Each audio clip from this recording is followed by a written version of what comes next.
Hello and welcome to the Daily Forex Report for April 30th. We're looking at the US-Japanese yen pair. This pair gapped down at the open. You can see it did retrace that gap, closed lower. We're looking for it to head to the downside. However, if we have a retracement, look for it to go up and hit some resistance around 80.25, possibly moving down and hitting support around 79.75. Now the Euro-USD pair, this pair, as you can see, we still have our trend lines drawn, created an inside bar, closed up, but just barely. We are looking for it to potentially go as high as 133.23, possibly as low as 131.48.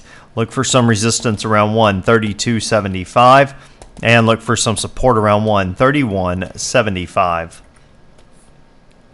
Pound US dollar pair continuing to move to the upside. It did gap up, filled that gap, closed lower. We're looking for this to retrace a little bit. Hopefully it will continue to the upside. Look for it to hit some resistance moving higher around the 16300 mark. Look for it to hit some support around 161.50. Now the US Swiss, this pair closed down or pretty much even actually. It closed up by just 0.3 of 1 pip, but did create an inside bar, so we're looking for a breakout there. Look for this pair to potentially go as high on a reversal up to 191.37, possibly as low as 0.9011. Look for some resistance around 0.9100 and look for some support around 0.9050. Okay, now as far as news announcements go, going into this next session, we have the Reserve Bank of Australia releasing their rate decision at just after midnight, actually, 12:30 a.m. Eastern. Consensus is they're going to lower rates from 4.25% down to 4%. Has a potential there to hurt carry trade, so keep an eye on that. Definitely, if you're in a carry trade, make sure to keep an eye on it. The U.S. has their ISM manufacturing report being released for April at 10 a.m. Eastern. Consensus on that is that it's dropped, but just by a little bit, from 53.4 down to 53 even. Now, as far as what I'm looking at going into this next session, if you back out on the U.S. Swiss, you can see that we've had 3 sessions here. Tag this trend line, 2 there and 2 here. This one's off of an inside bar, looking for it to break to the downside.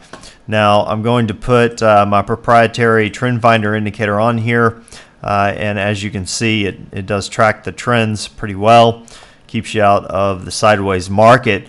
What I'm looking for is a close below this trend line, and then to get a trend finder arrow, hopefully to see it move lower and hit, move to the downside from there. Once we have no more arrows, of course, we would exit that trade. We'd also look to exit potentially at some of these key areas of previous support that would now, it could be support again. So let me zoom in and we can take a look at this a little bit closer, looking to short right around the 0.9059 mark, coming down right to the 9,000 level, 0.9000. Definitely going to have a strong area of support there, potentially anyway, because it's not 2 zeros, not a double zero, but a 000 level. So we should see some there.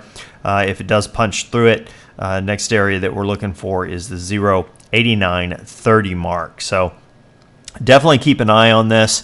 The fact that it's an inside bar, if you didn't want to go off of the trend line, you could go off of the break of this session's low.